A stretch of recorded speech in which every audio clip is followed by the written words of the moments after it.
అతిపెద్ద షాపింగ్ ప్రపంచం సిఎంఆర్ మన మేడ్చల్లో ప్రముఖ సినీ హీరో విశ్వక్సేన్ గారిచే సెప్టెంబర్ 13న గొప్ప ప్రారంభం.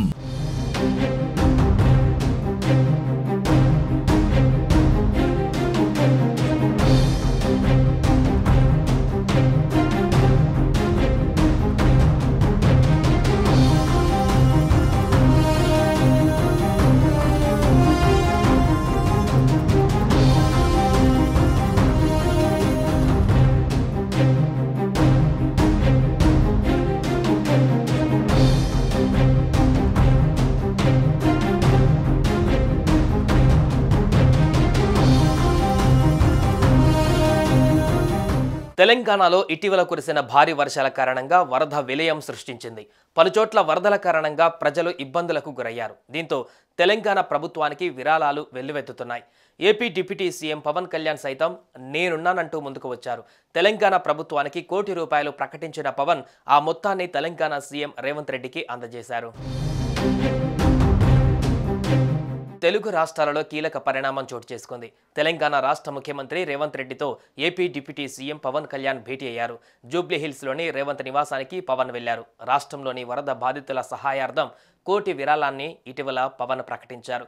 దానికి సంబంధించిన చెక్కును సీఎంకు పవన్ అందజేశారు. అనంతరం ఇరు రాష్ట్రాల మధ్య సత్సంబంధాలు, ఇతర అంశాలపై వారి మధ్య చర్చ జరిగినట్లుగా సమాచారం.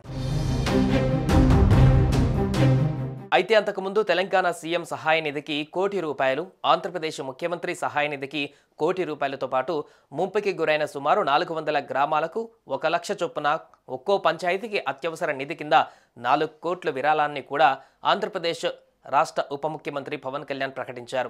అలాగే డిప్యూటీ సీఎం పవన్ కళ్యాణ్ నేతృత్వంలోని పంచాయతీరాజ్ ఉద్యోగులు వరద బాధితులకు అండగా నిలబడ్డారు. ఏపీ సీఎం సహాయ నిధికి తమ ఒక్కరోజు జీతాన్ని విరాళంగా అందజేశారు. Panchayati Raj joint action committee Pawan Kalyan ని కలిసి 1.64 లక్షల మంది ఉద్యోగుల ఒక్కరోజు మూల వేతనం 14 కోట్లు, పంచాయతీరాజ్ ఇంజనీరింగ్ విభాగం 75 లక్షలు, గ్రామీణ నీటి పారుదల శాఖ ఉద్యోగులు 10 లక్షలు ఏపీ సీఎం సహాయ నిధికి అందిస్తున్నట్లుగా ప్రకటించారు.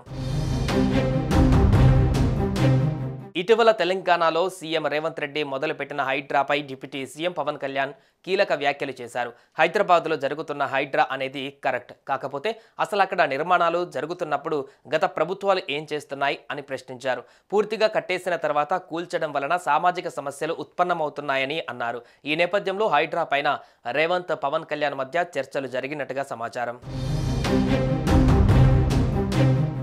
సుమన్ టీవీలో మీ పర్సనల్ అండ్ బిజినెస్ ప్రమోషన్స్ కోసం కింది నెంబర్కి కాంటాక్ట్ చేయండి.